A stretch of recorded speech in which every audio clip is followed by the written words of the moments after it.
Hello, everyone, and good afternoon from Nairobi, Kenya. My name is Selina Onyando. I'm joining in from the Lawyers Hub for today's conversation. Today, we'll be talking about Nigeria's National Information Technology Development Agency bill that seeks to repeal the current NITDA Act and bring into the mandate of the agency the regulation of the digital economy. We have quite the panel here with us today. But before we proceed, just a few ground rules. Questions go in the Q&A and use the chat section to introduce yourself. Tell us where you're tuning in from and your expectations for today's event. Before we begin, we'd just like to share a brief introduction for anyone who's new to the work that we do at the Lawyers Hub, I'll just hand over back to my colleague at the media team to play a short clip. Thank you. The world is changing faster than ever before. In the past 10 years, there has been an exponential technological evolution, the kind of technology that has revolutionized the world of work as we know it.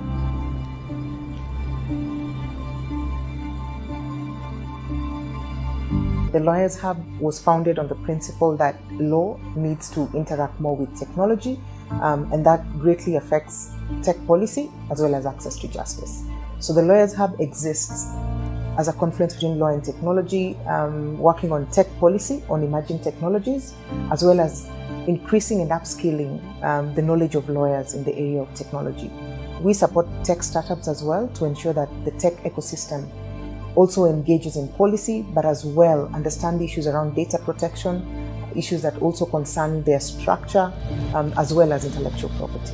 If you look at the evolution of technology, it's been relegated as an alternative in most systems. But the realization that 21st century has brought us into is that technology has to be an integral part of our day-to-day systems.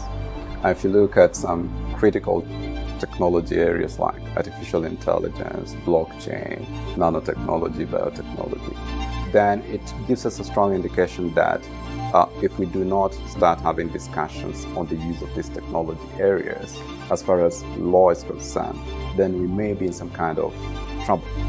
So lawyers are leading the debate on the use of these technologies, especially in Africa. Over the years, the Lawyers Hub has supported the innovation ecosystem, convened events such as the Africa Law Tech Festival and the Global Legal Hackathon. The Lawyers Hub has also supported government innovations within the justice sector, as well as trained government institutions and more than 10,000 lawyers across Africa on emerging tech policy. Our dream at the Lawyers Hub is to have open access to law.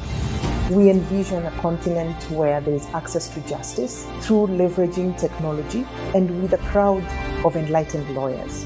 We see a continent that also protects its own through better tech policies, that emerging technologies, through its regulation, will offer better value and consumer protection for the people within Kenya and within the African continent. We envision that we will convene policy makers, regulators, as well as lawyers who are more enlightened on emerging technologies and with better digital skills. And we invite you to be a part of this great vision for Kenya and for Africa.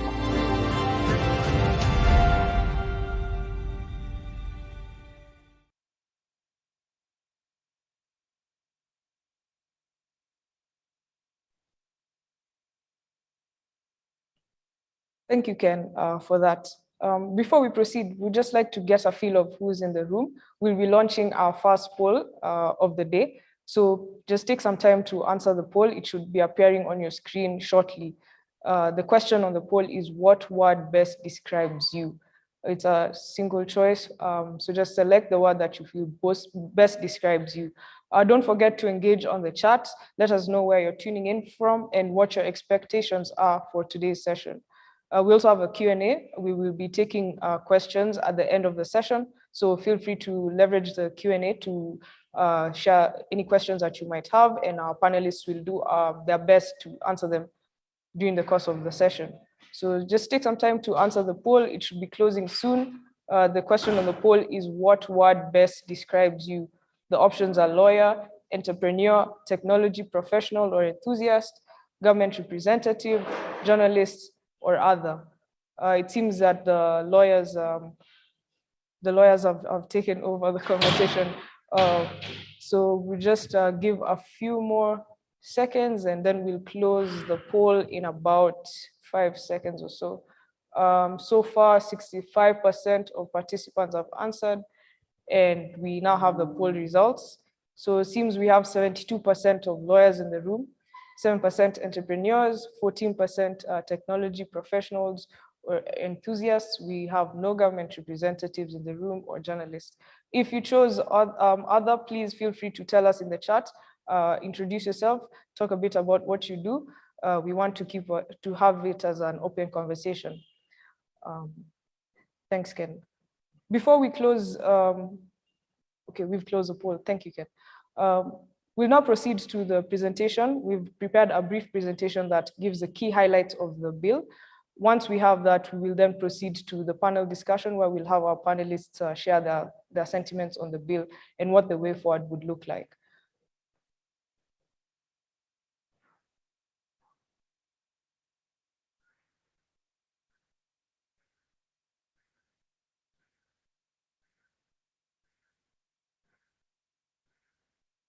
So my colleague is just setting up the presentation.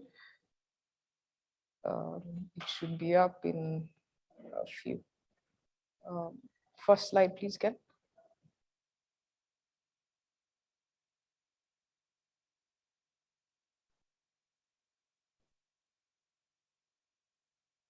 Feel free to engage in the chat. Tell us where you're joining in from, what your expectations are for today's session. And you could also share your sentiments on the bill if you've had a chance to review it this far.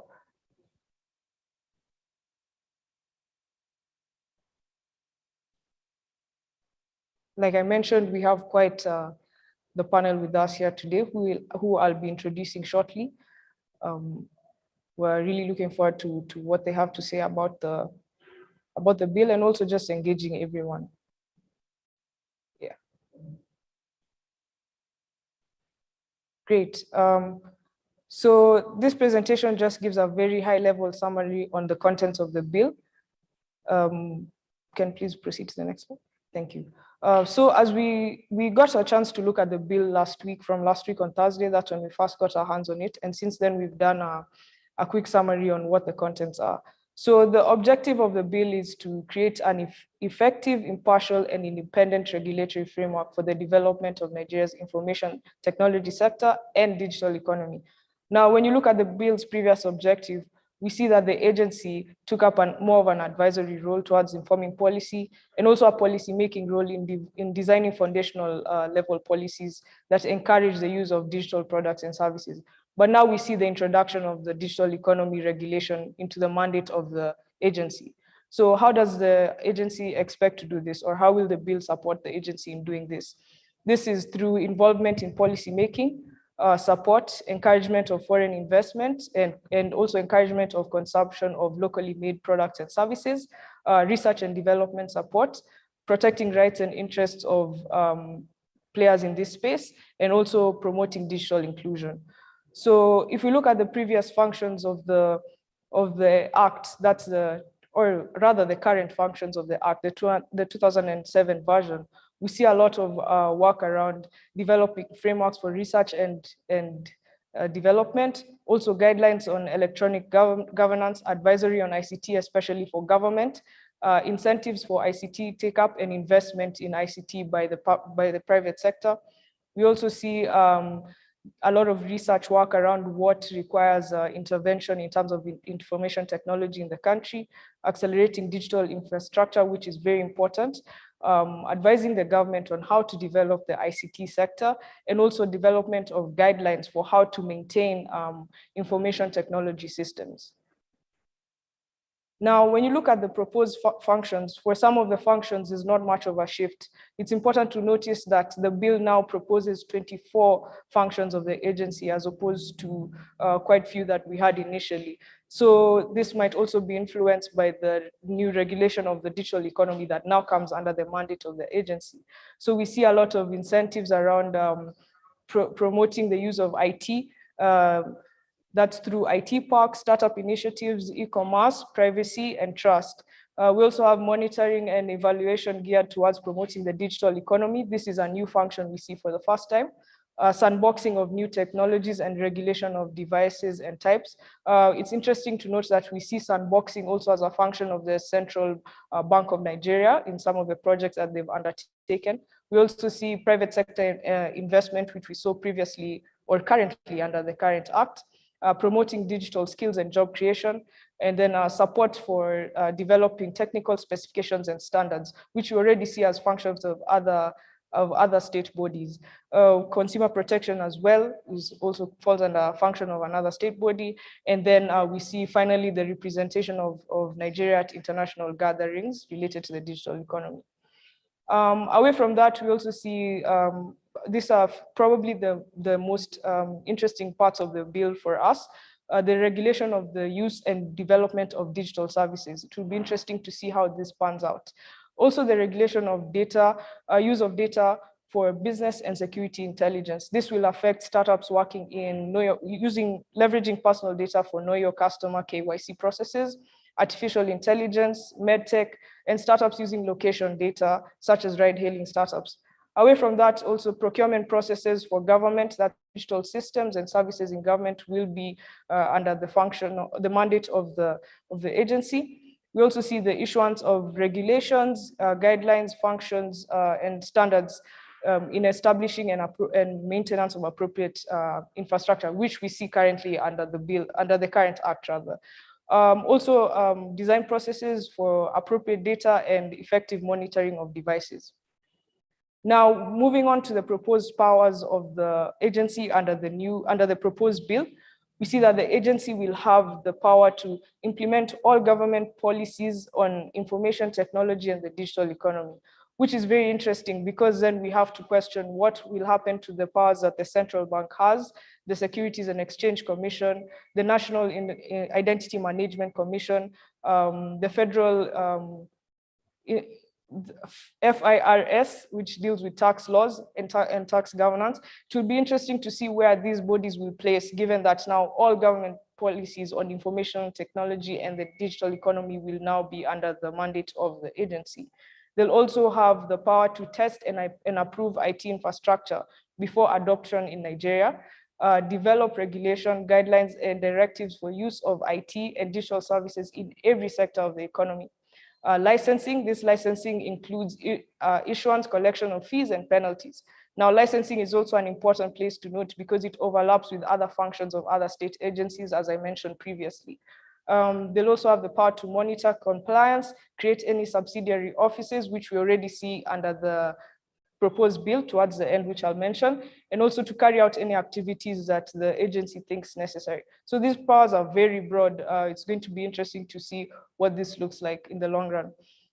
For the constituents of the board, the transitional provisions allow that the current employees and employees of the board and appointees of the board will remain in their capacity, to work in their capacity. So we see that's the Director General and all these other ministries that are involved, representatives from all these other ministries. Away from that, members may be appointed by the president with the minister's recommendations, and the president may remove a member. So that's what the constituents of the board will look like. This is particularly interesting because there's no provisions for professionals or experts in fields that have been mentioned already, given that now the entire digital economy will come under the mandate of the agency. But there's no provision there's no provision to allow for these members to come in and join and come in an advisory capacity. Please proceed. So for the financial provisions, we see that there's a fund that will be developed. That's the National Information Technology Development Fund. And the purpose of the fund is very broad, which is to advance the country's digital economy objectives. So we don't know who will have access to this fund. Maybe regulations will come in time to clear that.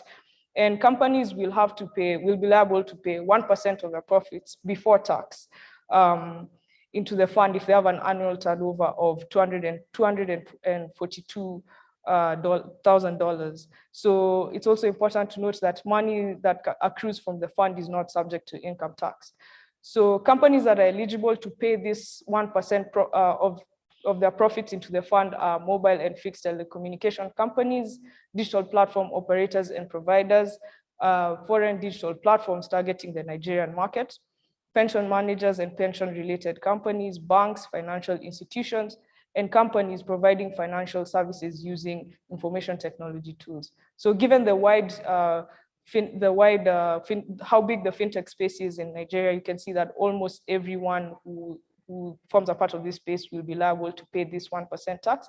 And also just anyone leveraging on the digital economy to provide a product or a service.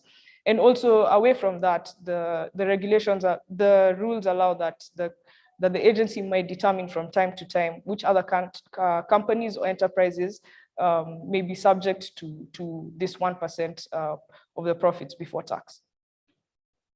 Now for licensing, as of now, there are no clear licensing requirements. We already see who is liable to pay into the fund. So from then we can kind of determine who we think will be licensed under this. Also just considering that the digital economy has so many actors. So we're waiting to see if there'll be regulations accompanying the bill that will probably set out who exactly will be liable to pay.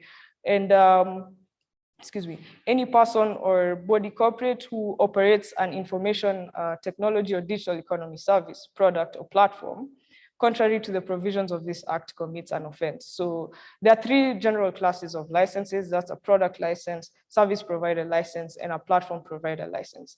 As mentioned before, these are already classes that exist and are regulated under other laws. So this could potentially introduce a double licensing process. Away from that, what the offenses look like, non-payment of levy within 2 months by a body corporate is an offense. Use of technology not approved is an offense. This is likely to interfere with procurement processes for startup businesses and entrepreneurs. Also, generally, non-compliance with the act is an offense.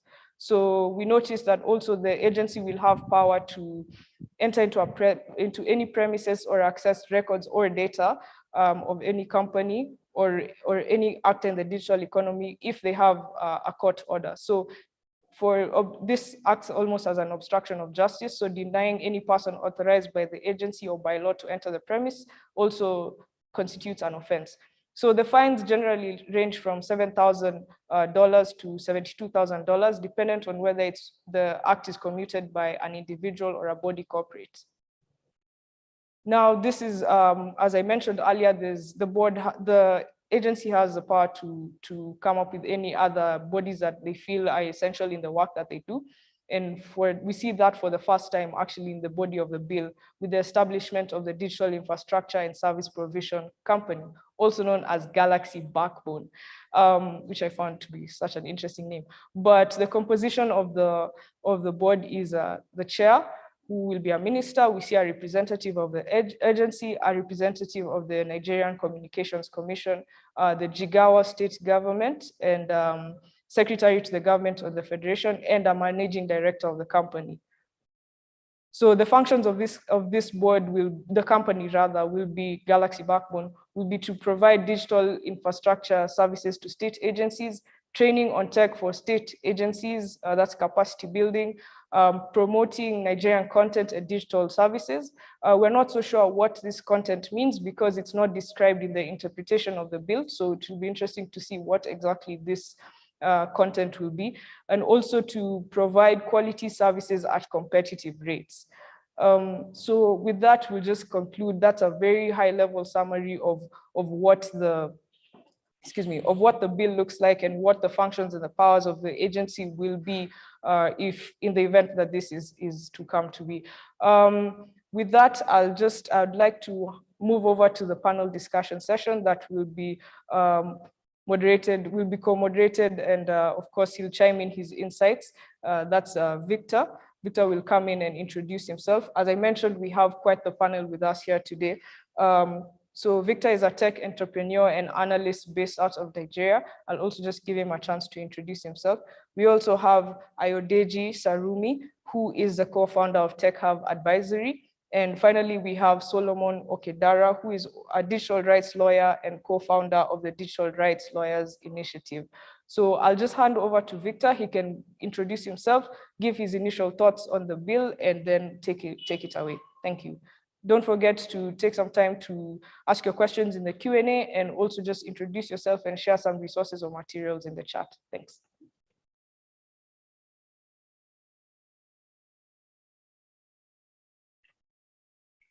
Hi, Selina. Can you hear me?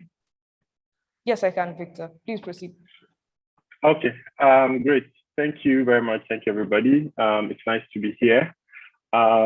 This is a very interesting and important conversation for a lot of reasons, for everybody that is either an enthusiast or a participant in the Nigerian tech ecosystem,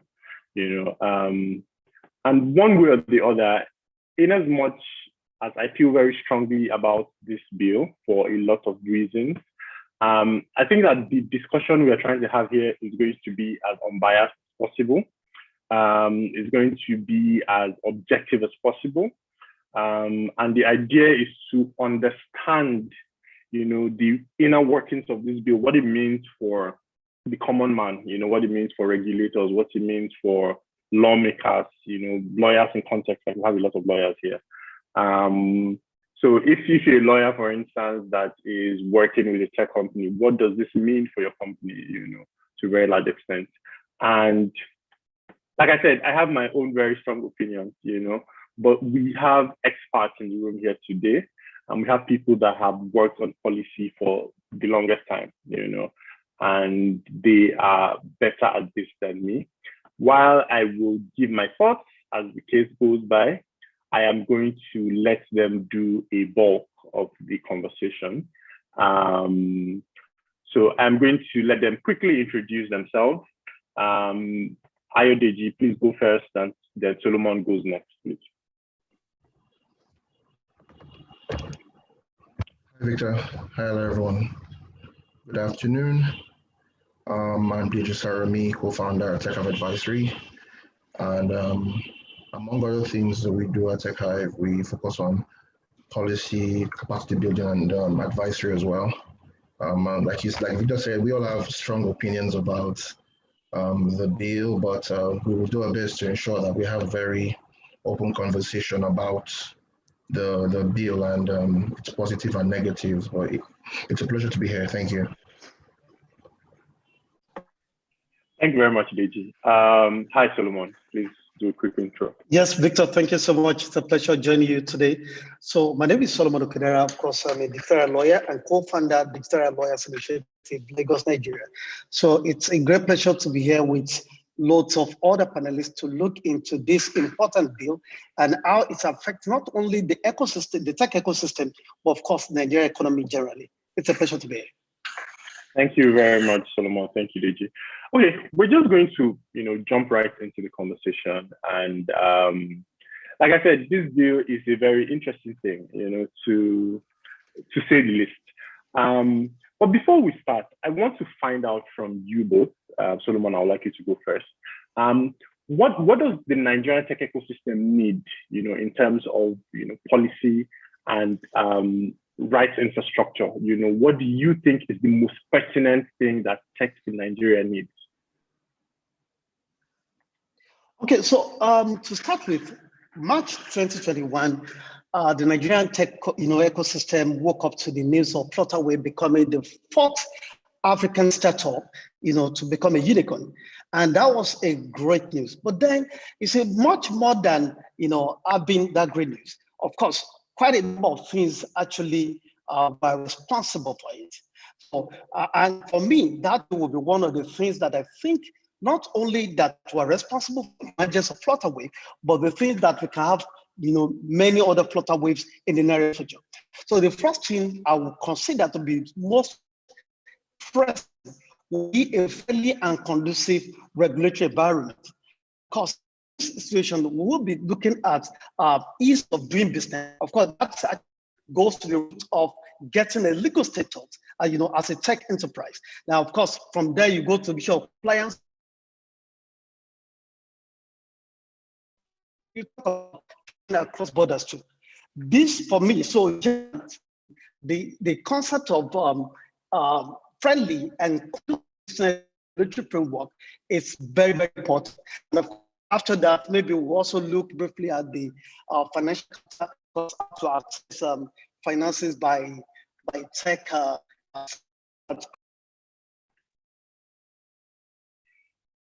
Okay. Okay, thank you very much. Now, to piggyback off of what he said, IODG, so everybody always says a conducive environment. And if we're being honest, the regulatory environment in Nigeria is very stifling.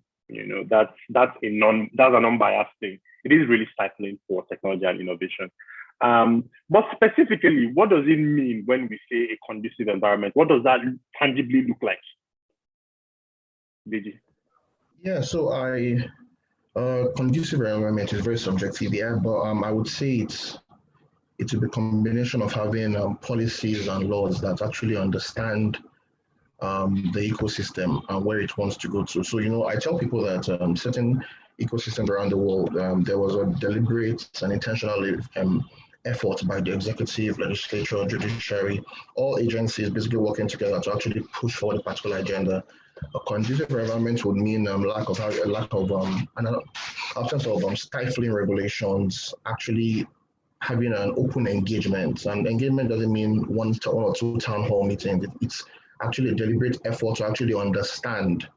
The key word is understanding what the ecosystem is trying to do and finding ways wherein there could be a balancing act in actually coexisting and not having a regular wake-up call every morning or every Friday evening to some policy change and things like that. So it requires the engagement and alignment of both the policymakers and also the startups in the ecosystem as well, ensuring that both parties are aligned in what they intend to do together and ensuring that policies made are actually made in an unbiased way to ensure that there's fairness, yes, within the ecosystem and also with the regulators as well. Because I also agree that certain times we tend to only look at maybe the things that the regulators aren't doing right, but we fail to also look at what maybe the players in the ecosystem aren't also doing, because there has to be order. Just for yes, I know disruption is something that's the in word right now in innovation, but there has to be order to everything at the end of the day. And you can't break down everything just to it because you're innovating, basically. Totally agree. So there is one thing that I personally have picked up from your conversation and I want to, expatiate on a bit, and it is participation, right? When you see most policies and regulations for the tech ecosystem in Nigeria these days, it's obvious that there was not any form of, there's not any form of participation or consultation with players in the ecosystem. It's like you don't go and ask anybody and they tell you, oh, do this thing that will kill my business, I know this issue of participation and dialogue is a very nuanced thing because, the government says, oh, we don't have people coming to us to tell us what to do. On the other hand, you have a lot of ecosystem players that not as saying that have dialogue with the government and have reached like a stalemate of sorts where they are like, oh, nothing is coming up from this conversation, so we're giving up, So it's like a very nuanced thing, but I agree that this is something that has to go on, for us to have regulations that are useful, very importantly, and friendly. Which takes me to my next question. And it's something that I genuinely do not have an answer to. As an agency, right, what is the role of NITDA? IODG, I would like you to go first. What's NITDA's role generally in this whole tech thing? Yeah, so most simply put, NITDA's role is they're trying to implement a digital economic policy of Nigeria. That's simply put, so what that entails would be regulating IT policy and the IT frameworks that basically guard various areas of the Nigerian economy. So the current the current administration are really pushing for a digital Nigeria. So they're releasing certain policies that are trying to push that agenda forward, right? While we could argue or debate its negatives and positives, we do know that it will be good to have a more digitally inclusive and digitally forward Nigeria. So NITDA's main responsibility is actually implementing any policy that has been cooked up or put together in that sense. So that's their meaning. So we find them also regulating, or at least releasing guidance or guidelines around data protection, sometimes around cybersecurity, but basically anything that basically encompasses the IT ecosystem, which is why they broadly sit around startups, since the tech ecosystem is what's currently burgeoning and what's currently getting a lot of attention. So that's why you find that they would also be dealing with the startup ecosystem to a very large extent. Okay, thank you very much. Now, so Solomon, I'm going to ask you another aspect of this question, right? Now, okay, this is a personal, like I'm positing this personally. It feels like over the last few years, there has been some sort of, shift in NIDA's focus and impact. It feels like there is no long-term strategy to what they are doing in terms of work, in terms of policy and everything. There is no, it feels like there's no consistency. Now, this is my personal position. Now, my question to you is, do you think that over the years, NIDA has been consistent in its role? As Ayodiji earlier explained, do you think they've been consistent, or do you think they need to do more towards like outlining long-term goals? Thank you, Victor. I think I will take a springboard from Ayodiji's position earlier, when he actually spoke about understanding the ecosystem itself.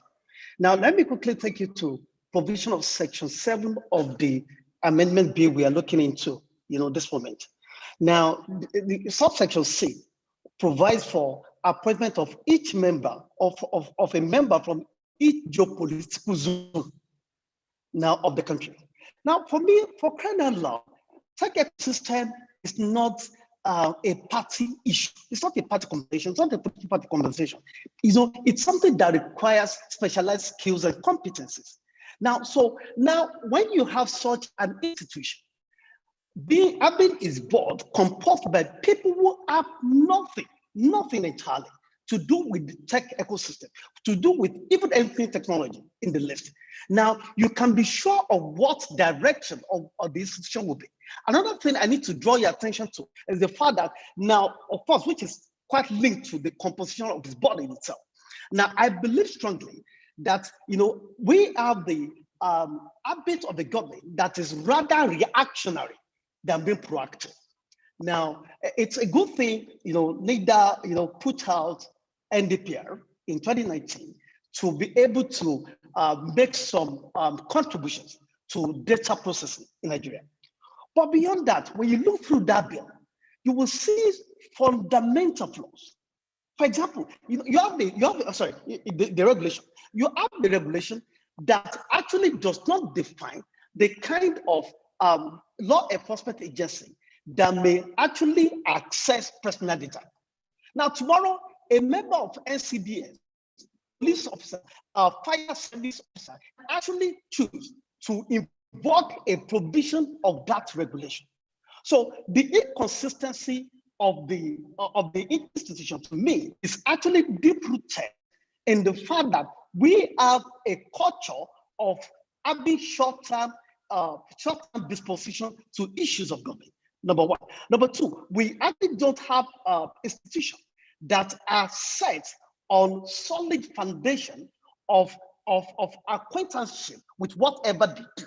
Now, when you have an agency which members of this board with comprising people who do not have any expertise or any affiliation with what they have got to do, then of course issues of consistency will be a regular occurrence. You have very strong points, Solomon. That's very strong points that I strongly agree with. Now, DG, I have a question. So this is something I mentioned when we started this conversation, and it's that so the government's excuse every time they come back, there's this whole draconian policies, this really conflicting bills and all that type of stuff, is that, oh, you people are not talking to us. We don't have people that talk to us. And even when they don't say it, like Solomon mentioned earlier, the constituents of these committees and panels are people that do not have a clue of what is going on in the tech ecosystem. It's very ironic. You have the government saying that on one hand. On the other hand, you don't have ecosystem players saying, because I know for a fact that there has been a lot of effort, to dialogue with the government. There has been a lot of committees set up over the years, with people going to government with like solutions, how to do better with stuff, and nothing coming out of that conversation, basically. What, in your experience, right? What do you know about this conundrum? Because everybody's saying, "Oh, I'm trying," and nothing is coming out of it. And what do you think is the best means of, positively engaging these two parties to a, positive resolution for everybody? Yeah, thank you. So the thing is, so the government not listening to maybe the efforts of members of the ecosystem to basically dialogue with them. I think it's a two-way street, right?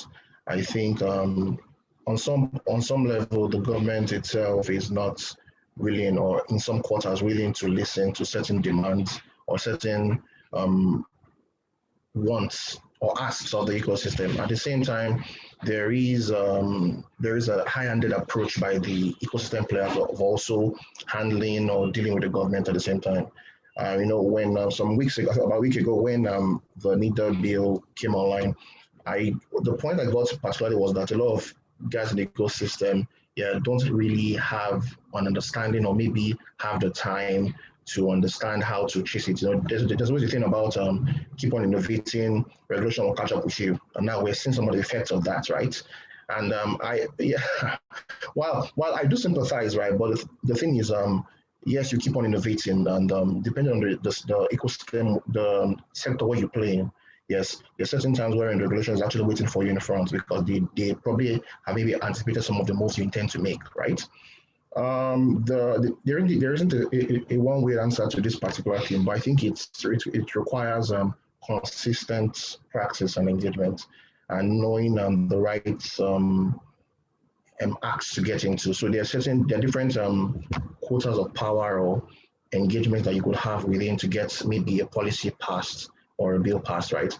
I remember sitting down in a particular engagement recently, and the agency director was saying that they wrote letters to about 45 startups, and out of 45, only one replied.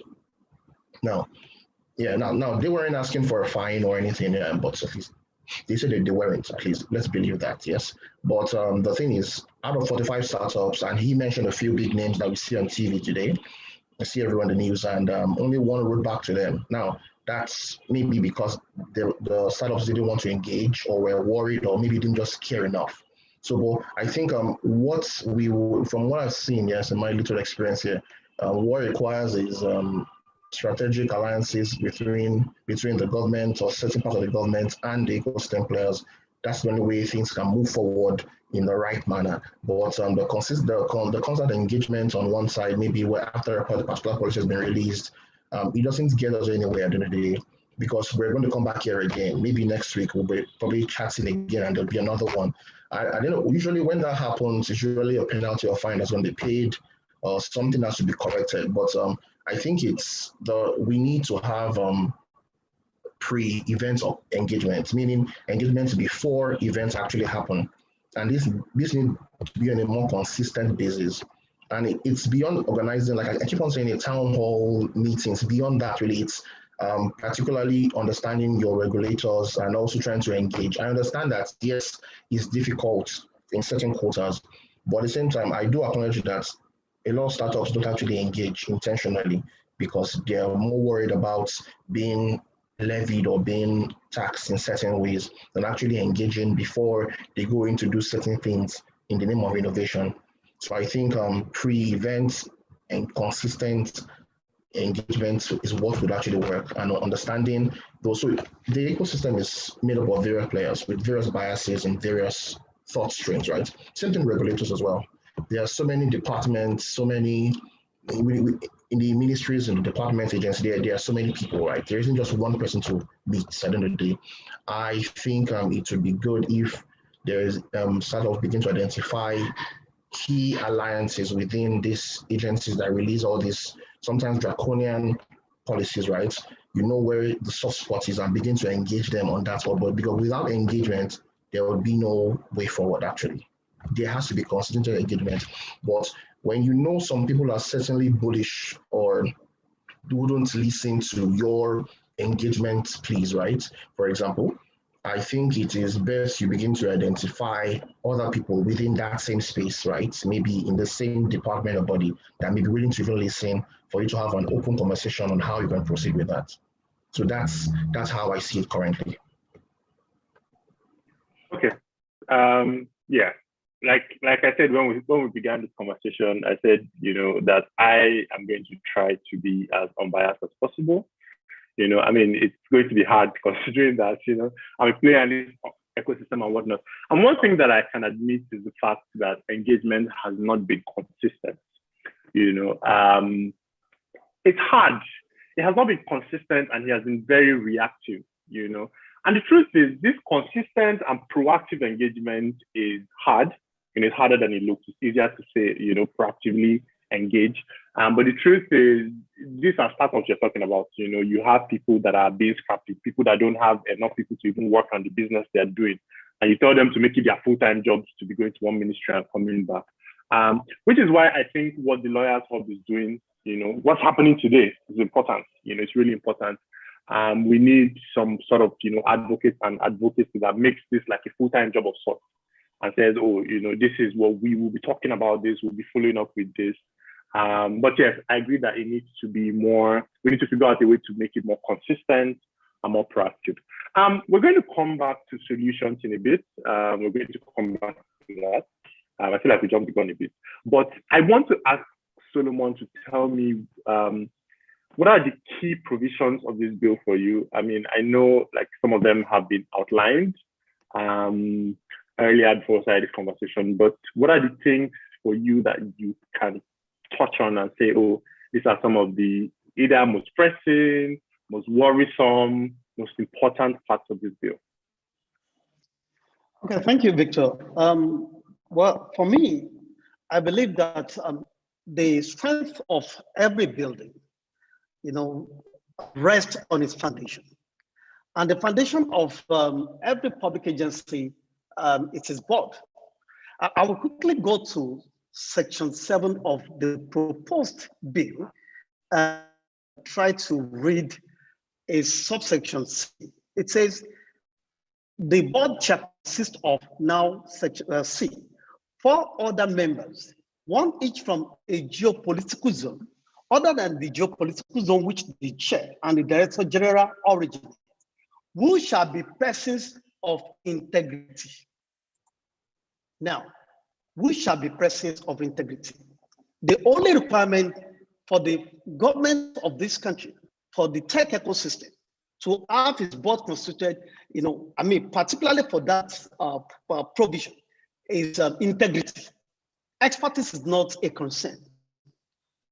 And the truth is that, yes, if you have men who have integrity, but who don't understand the business you have called them to do, who cannot give direction, vision, who cannot, make some positive contributions to the affairs of agency, then of course the management, which are those who are involved in day-to-day activities of the agency, can actually as well go on the frolic of their own. And of course, I also believe that the role of the board is also to serve as check and balances, to the management agency. But now when you have an agency, now whose board actually don't understand the business and all the nitty-gritty of the business is called to do, then of course they are as useless as they can be. That's number one.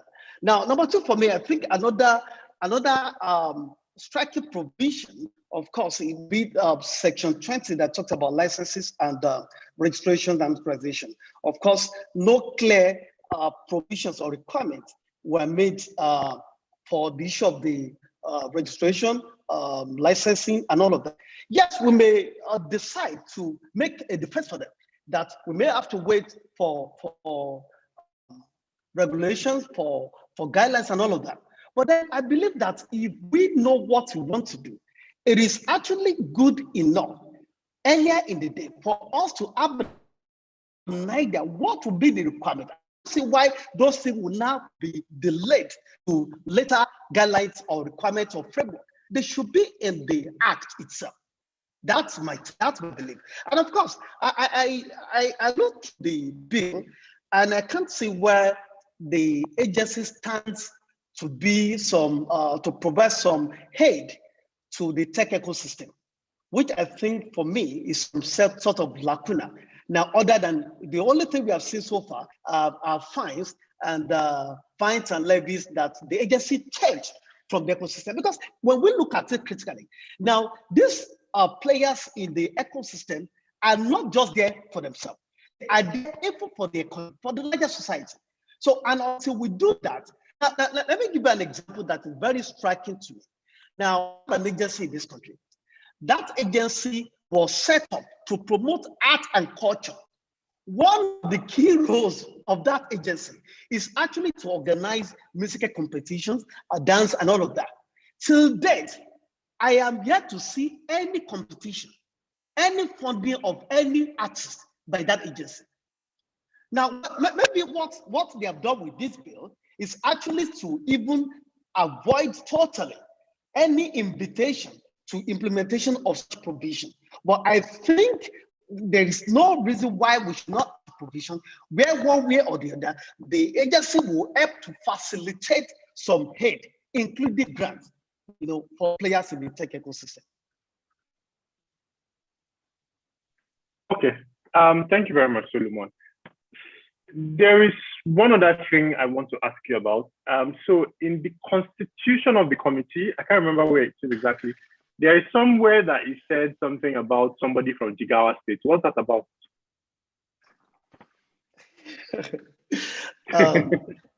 Just like an artist sang, if you ask me, who I go ask. Now, for me right now, whatever preference, for me, if the nomination of such a member is from Lagos, maybe some of us will say because Lagos, is home to most of the tech players in Nigeria and tech startups. But we're not talking about a state like Lagos. We're not talking about the FCT. Now, for whatever is the reason, I do not know, and I will not pretend, to know.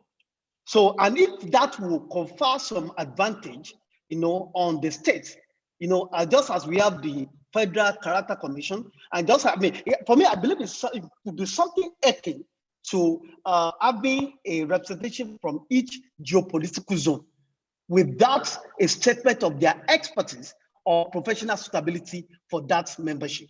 So for me, I do not see a justification. Maybe Deji has, and it could help us out of the. Deji, please, I was actually going to come to you, please. I'm very curious. It was like one of the first things that jumped out of me. I was like, why Jigawa State? It's so random. This is one question that I didn't really want to answer, and there's some corporate political motivation behind it. Yeah, I think Jigawa used to own some part of Galaxy Backbone Limited in the past. There is some connection actually, right? So but I think certain things certain things shouldn't. They have a lot of, so Nigeria is we're a very, very unique country, right? And certain laws and bills have some serious political motivations. But after doing some research, I found out this is also quite corporate in nature because there is some ownership structure behind the scene, on Galaxy Backbone, right? And I think that's one of the reasons why it was there, even though it's quite untidy. And I don't think it should have been put there in that sense because we are a very, very special country, and there are a lot of inherent biases, right? Explaining this to the common man would be very difficult in itself. So like you said, it jumped at you, and I believe when it jumped at you, you probably decided to make some findings of your own, and you found out that the state is connected in some ways to certain other people, But I believe the motivation behind this would have been something connected to the fact that Jigawa owns part of Galaxy. He owns the Galaxy Backbone at some point. There was some acquisition at some point, change of hands, change of power, and that's why it's been put in there. Like I said, it's quite untidy, and I think, like I said, I know the bill isn't being. I haven't gone to the house yet. It requires a lot of refinement, yes, and this is one of the key things that need to change, because the way it's jumping at you is the way it jumped at a lot of other people, and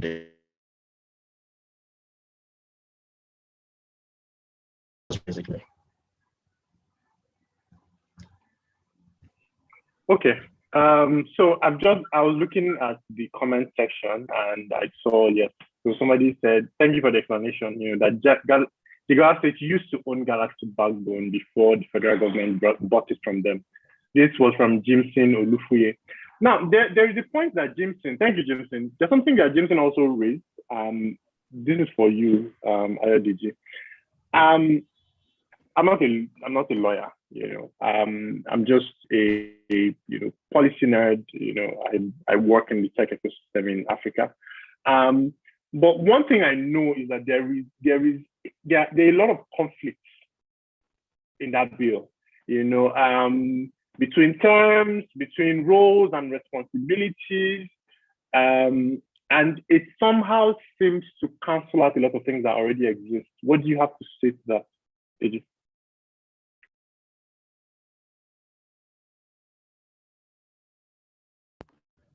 Yeah, sorry, I don't know if it's my network. Can you hear me? Can hear you now. Yeah, so you were kind of breaking, so I couldn't get what you were saying. Okay, let me repeat myself again. So I was saying that there is a lot of conflict, right, in the bill. Conflict of in language, in responsibilities, in terminologies.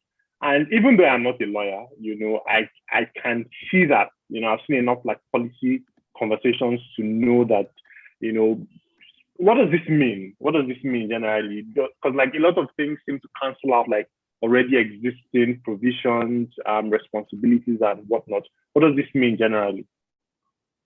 So it means that, like I said, the bill hasn't been well laid out yet. I don't think this is the final version. There's a lot of ambiguity in the bill, right? A lot of words being thrown here and there that have no real meaning. Digital services, the digital platforms, a lot of things around and like agency's opinion. There are a lot of things that are very subjective and they're going to be left to interpretations in itself. And that's when you know that a bill hasn't yet been well put together.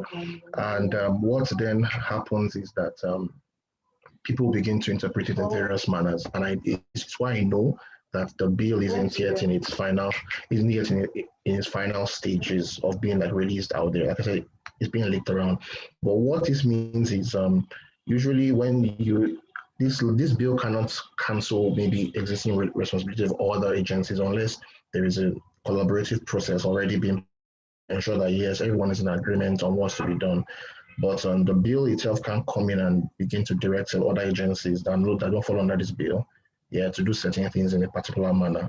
What you may find that will happen is that they'll be saying, they would collaborate. And there are some sections that says NITDA will collaborate with Standard and Sun on certain things and things like that. You may find that, but the outright cancellation of certain provisions that relates to the responsibilities of other government agencies and responsibilities wouldn't fly actually, which is why I know that, like I said, the bill isn't yet in its proper form as well. Okay. I think one of the things, like something you said now is very important, and I want to reiterate it, and it's that this bill is not in its current form. This is a draft, basically, or it's supposed to be a draft. So yes, I just thought to reiterate that. Okay, which takes us away from this conversation. Now, Solomon, I have one question for you. So one of the things that I was excited about, or I have been excited about in the last few months, is the Nigerian startup bill, right? I knew when conversations began around that, and to see work being put towards it, there's a website, there are like a lot of conversations going back and forth. It's one of my high points. But how does this bill affect that startup bill? They has given some clarifications around, non-conflict and all that type of stuff. But I want you to speak more to it. Like, how does this affect the Nigerian startup bill?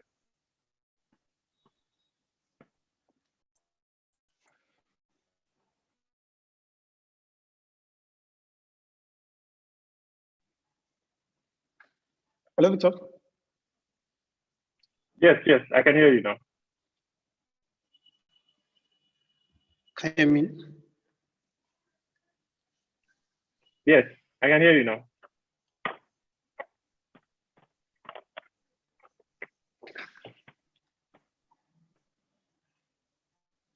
Hello? Hello, Victor.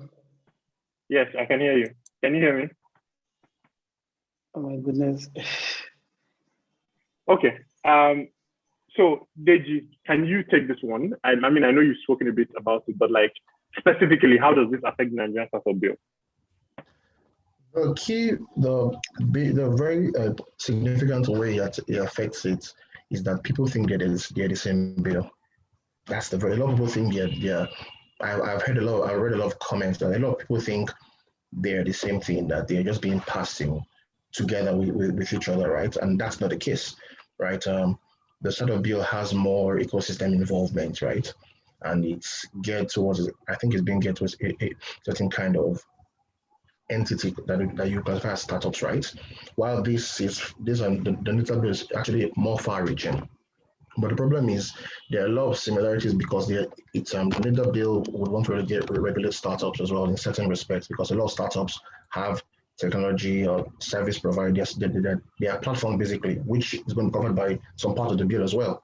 So I believe NIDA will be involved in broad processes, right? So a lot of people think that they actually are the same thing. Yeah, I've had to make that clarification a few times that, that NIDA bill is not a startup bill, they are quite separate. And so that's the key thing for me there, because they will definitely have certain engagement on both sides. That NITDA will have engagement with this bill and the startup bill, right? Their worry is that people, without proper education or continuous engagement with the public in terms of enlightening them, you will find that people think that the bills are actually the same, and they are very, very different. To be honest, they're very, very different. But by and large, like I said, I never consider this bill to be a draft. I consider it to be someone's draft who was still being worked on but was leaked outside. I don't consider it to be a real draft itself. Yeah. Okay. So that's my personal opinion, because there are a lot of clumsy mistakes here and there, and we personally at Tech Hive, we're engaging with the regulator as well, and we look forward to continue to engage with them to see how exactly the bill can be refined to meet the real requirements of the ecosystem as well. Okay, that makes sense. That totally makes sense. Okay, we can go on and on about this, but I think that let's get back to, to close off the session, let's get back to, something we started with.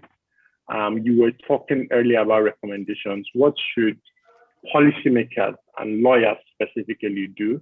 Because I think that, I think that lawyers are very important, to this process, because, like I said, there are people like me that are policy enthusiasts, policy nerds that have worked in like the policy process, but I'm not a lawyer, and I'm not going to be a lawyer. A lawyer is more professionally inclined, towards being in this process than I am. If that makes any sense. So specifically speaking now, for policymakers and lawyers, what do you think is the way forward?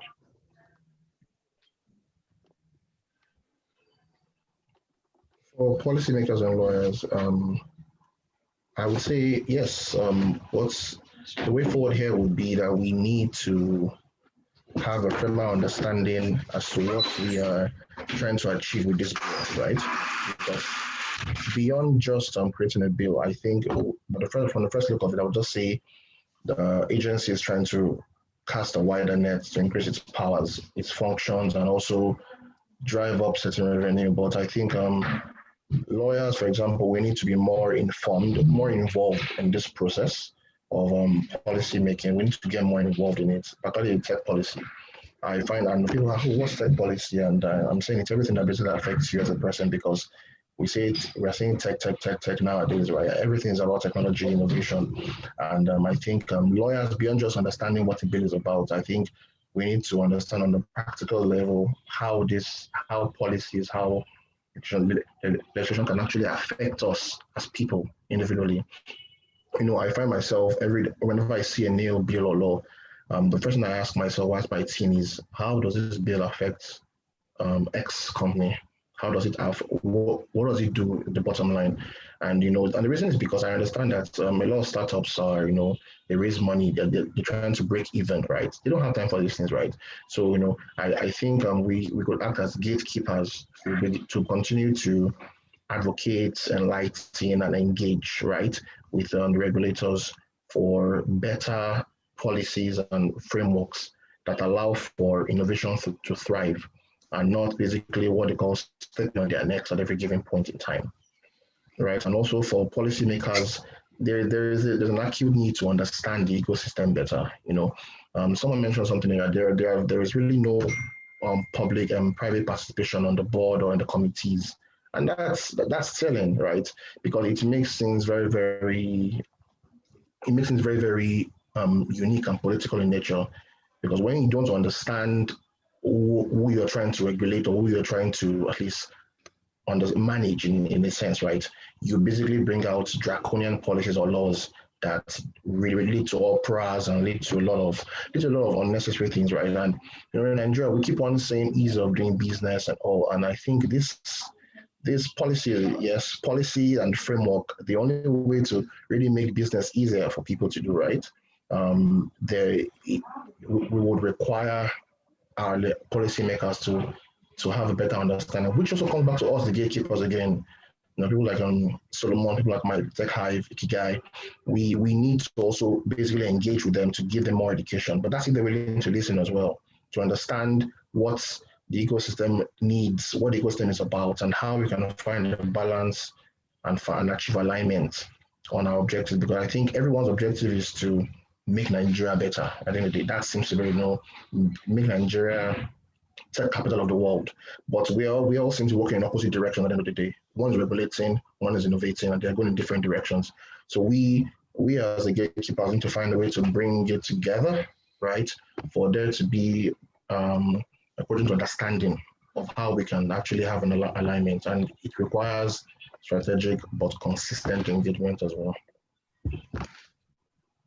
Okay, thank you very much, Deji. So one last thing,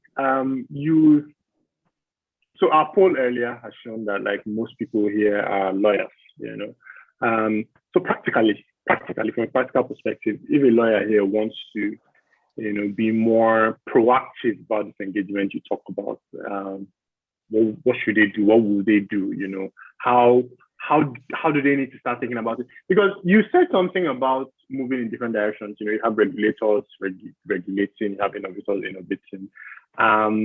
And in this case of policies, there's policymakers and policy gatekeepers, there always seems to be some kind of divide, where like both parties are not in sync in terms of language, in terms of like anything, basically.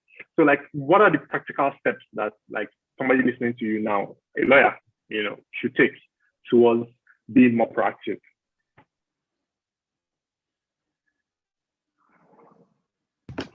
To be more proactive will require education mentally as well, in terms of understanding both the policies that are being passed and being proposed to be passed, and also understand the ecosystem, right? So it's not just being a lawyer that can review a bill, because I could give a lawyer a bill and you'll pass on the points, right?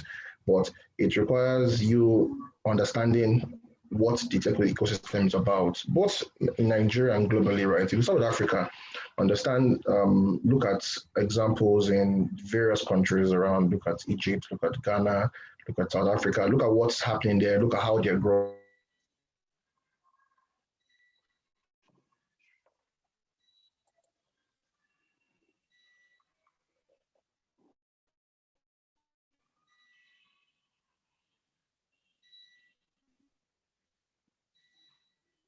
Oh, it seems okay. Yes, it seems you, that you froze for a bit. yeah, we lost Yeah. them both. Oh, that's a bit Okay. unfortunate. Oh, they're back. Perfect. Okay. Okay. Hi Deji. Hi Solomon. Who can hear me? Hi Solomon. Hi Deji. I don't think they're back. Are they back?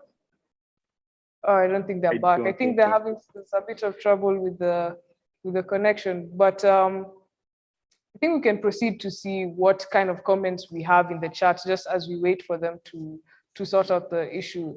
Maybe Ken, you could just scroll up. Hello, Selena. Oh, perfect. Yes. Hi Solomon. Yeah. Hello. I'm sorry. My network connection has been quite bad. Yeah. Figures. Okay. So I think you can turn your video off. Like you can keep your video off to make the bandwidth more efficient. Can you hear me now?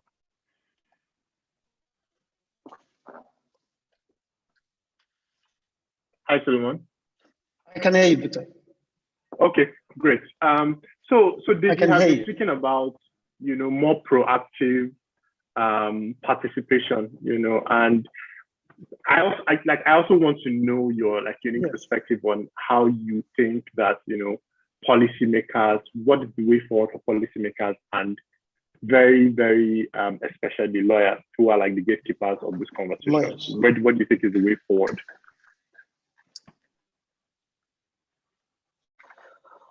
Okay, Victor, thank you. The first thing is, let me start with the policymakers. For anyone who from the private sector, whether you're a lawyer or some other professional, if you have actually had to engage policymakers in Nigeria before, one of the challenges you will, which I think the most important one, is that the policymakers often consider people from the private sector, as competitors. So now when you come around to work with them on a project, they begin to see you as a competitor. So they begin to see you as someone who is bringing to the table, or who wants to assume that he has superior knowledge or understanding of the particular project, which is not the situation.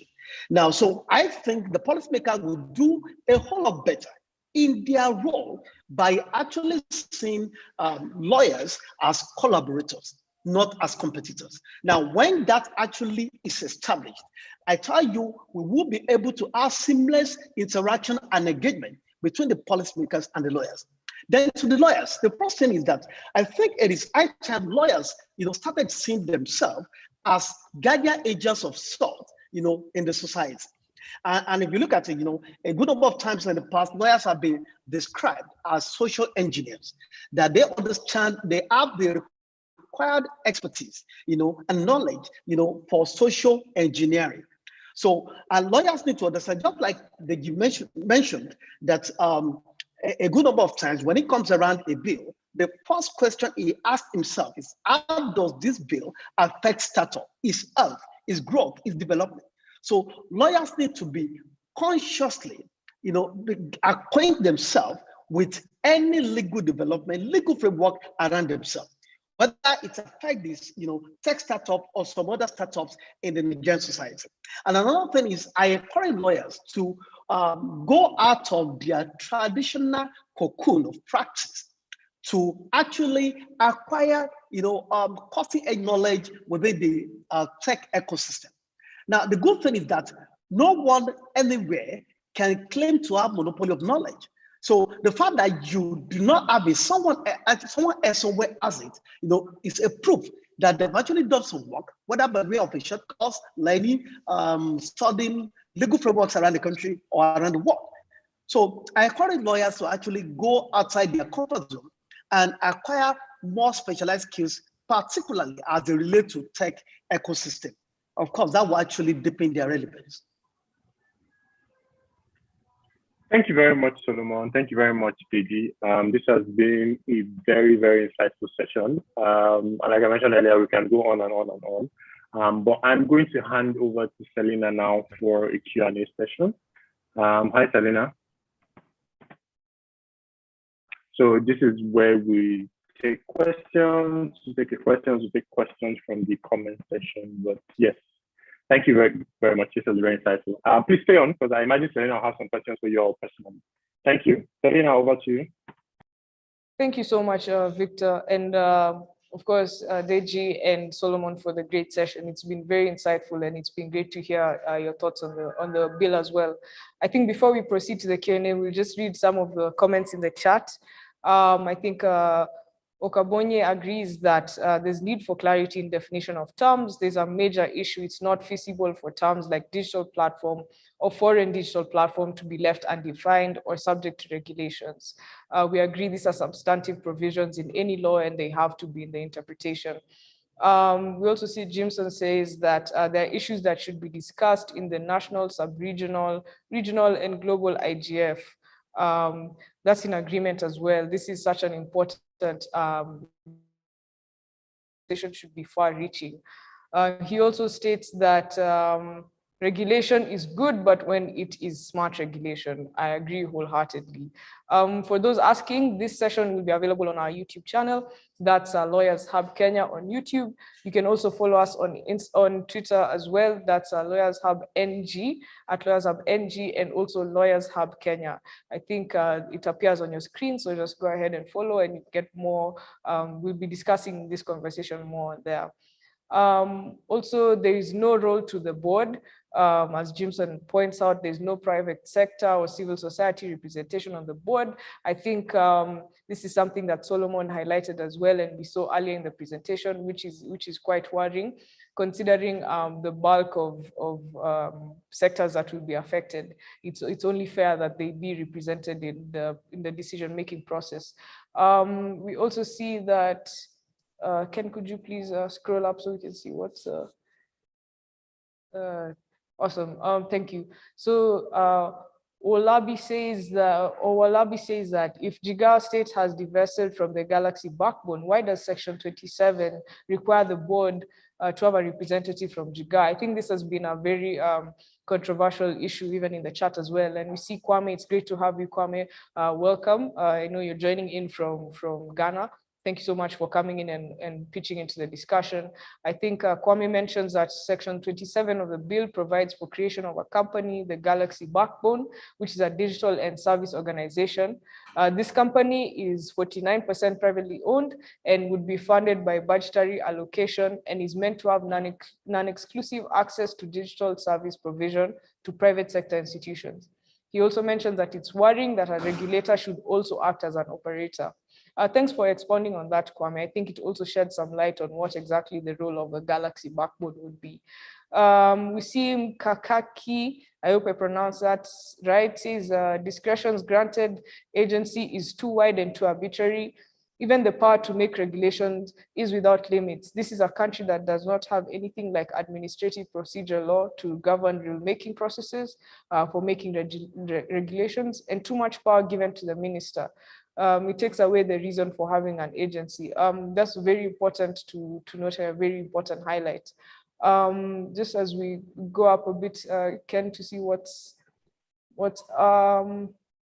well, it seems there's so much in the chat, and I think a lot of the conversation is around what the interpretation looks like and what the scope of the bill actually is.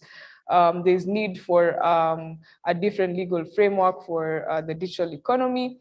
Also, Jameson highlights that what we see for the first time is regulation for penalties, imprisonment, and takeover of roles from other agencies, which for me is probably the most worrying part of the regulation. I see we have a question actually from Adewale, who asks, what is really the aim of the NITDA?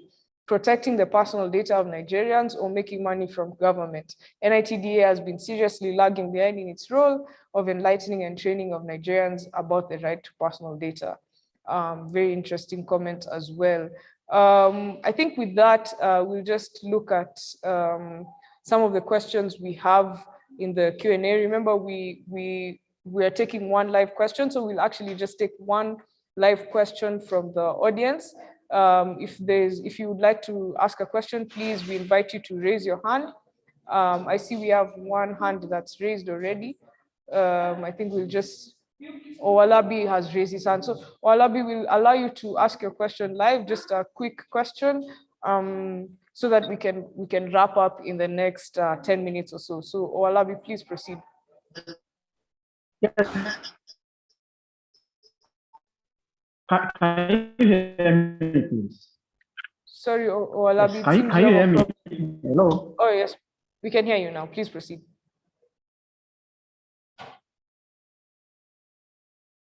Hello, Owalabi. Please go ahead. Okay, it seems he's having some problems with his connection. You can hear Maybe me. if anyone... Intervention is not a question. I think we've lost Owalabi. He seems to be having some trouble with his connection. Yes. If Can you hear me now? else, oh yes, now we can hear you. Please proceed. Yes, what I was saying was that though I've been raising my hand for students, so my own intervention is not a question. It's just a comment, general comment. I wouldn't know if that is allowed now, so that we are clear. Please proceed. Okay, so what I wanted to say was that looking at that particular bill, right? It is very certain, seriously, that what the drafters are interested in is just regulation and over-regulation. And that is why we are not surprised that the interest of the startups is not taken into consideration. Meanwhile, if you go to section 1 of that particular bill, that talks about objective. There are beautiful things that are stated there with a view to developing the ICT sector, the infrastructure sector, the data and the like. But if you go down, that particular document has about 32 sections. It's only one section that talks about the interest of startups and those that are not in the regulatory environment, right? Every other thing else talks about regulation. So that is to tell us the frame of mind of those that have drafted it. And the interesting part is that, just like it has been said, the regulatory environment is becoming very hostile to startups. Nigeria is a very developing economy that has a lot of potential in the infrastructure, in the ICT sector. And we believe that the country is supposed to be helping the startups to be able to develop to their full potentials and be able to serve the economy. And the events in the last 1.5 years has shown to the contrary. Right? Recently, the crypto was banned at the interbank level. Then shortly last year, the Lagos State government, they banned OP, who are the owners of Okada ride, motorcycle ride services, after they just raised funds from partners to the tune of over $100 million. And that plunged them into debt, I believe, and they are struggling to survive now. So these are some of the issues. And if you look at the interest of those that this bill is going to affect, and to prove to the effect that this bill is not going to serve any other purposes than for the regulators to have more power and be able to incorporate the company they wanted to incorporate. That's you will discover that every section of the bill, can you hear me? Every section of the bill is specific. Then when it relates to be taken to section 5, which is framework, is assumptive.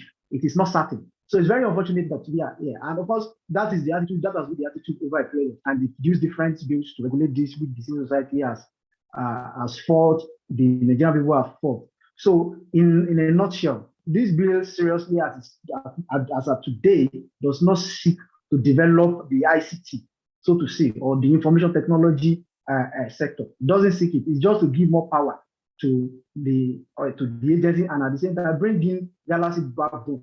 The Galaxy backbone is meant to be a company incorporated for government of Nigeria, so that they can also take benefit of the competitive sector. But they are given an edge, being that they will have a right to fetch refusal over every other Nigerian startup, whether it is bigger than Galaxy backbone or not. Thank you very much.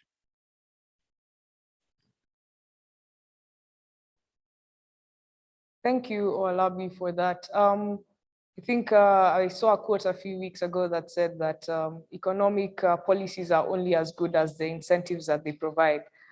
So that's definitely something we need to consider. I think we'll just have the last question that I see in the Q&A before we give the panelists an opportunity to close with their parting shot. I see MK Kakaki states that they ask, can you throw some light on the license categorization? Is it right?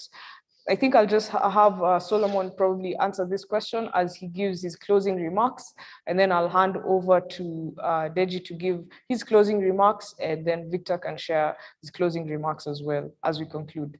Thank you, Solomon. Please take it away.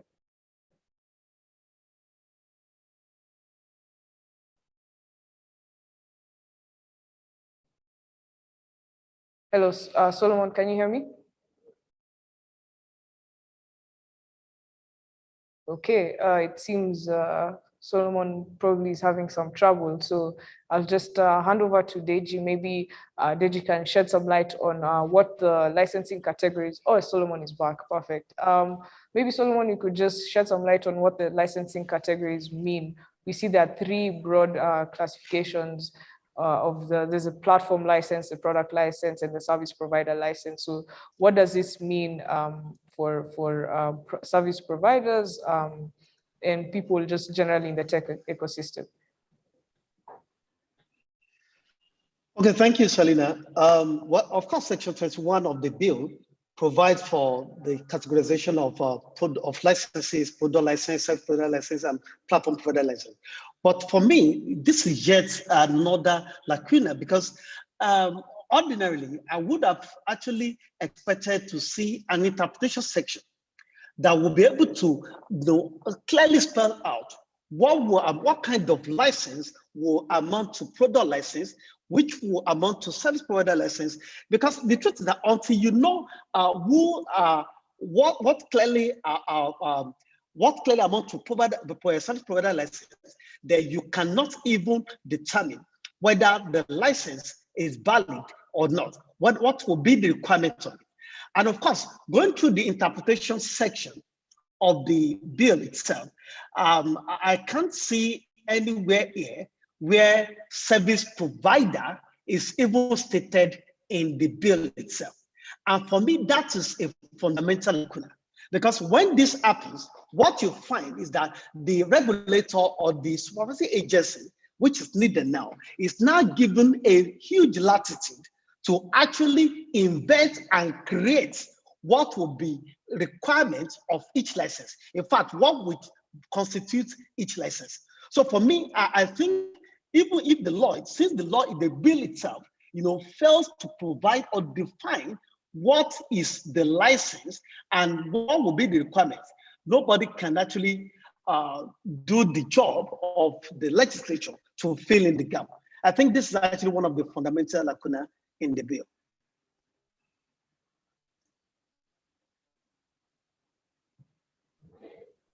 Thanks for that, Solomon. Maybe just as you conclude, you could give maybe just 1 minute parting short, your closing remarks as we close the session. Well, thank you, Selina. So far, so good. What we have done, I would rather call it scratching the surface.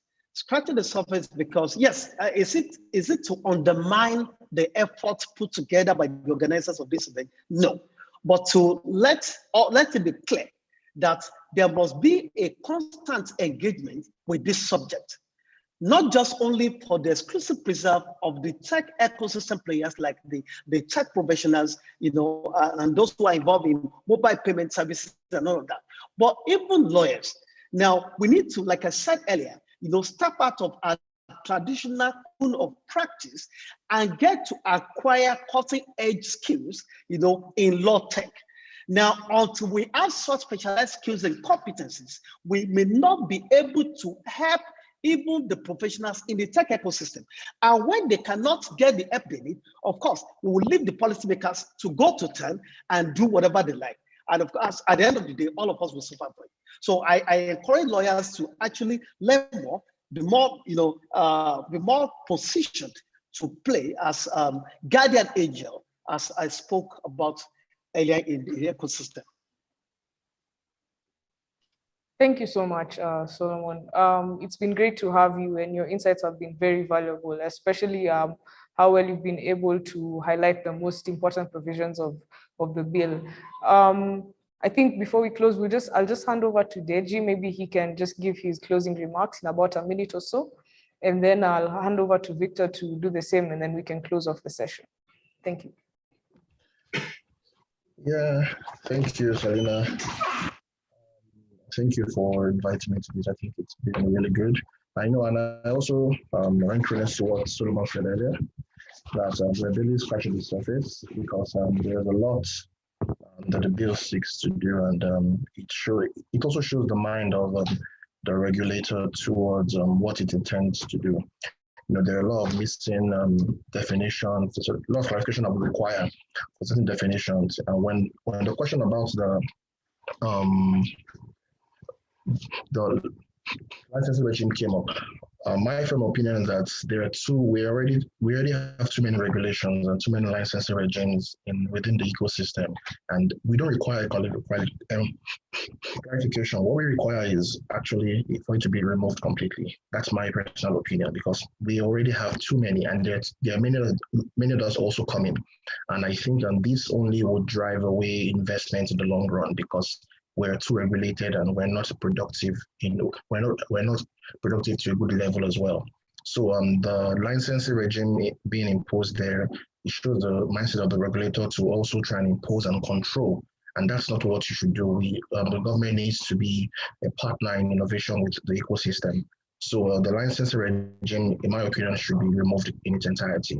And we have our draft recommendations for the bill, which we submitted to the regulators already, and we will continue to engage with them. And I think that's going to be my closing shot. The constant engagement with the regulators.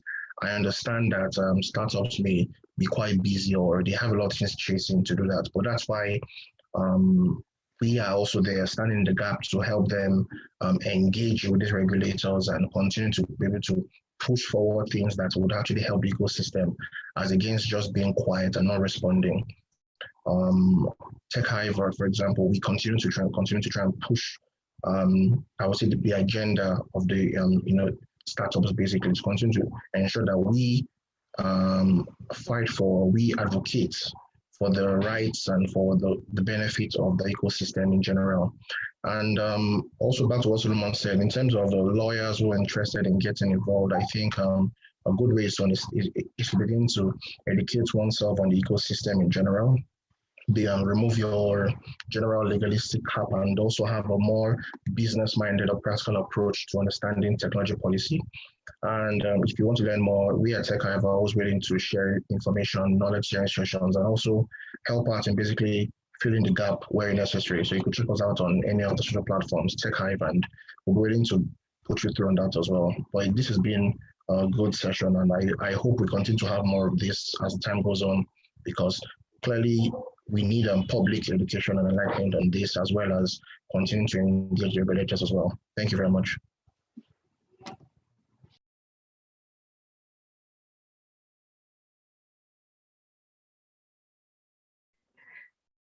Thank you so much, Deji, and thank you for gracing the discussion. I think your insights have been very valuable.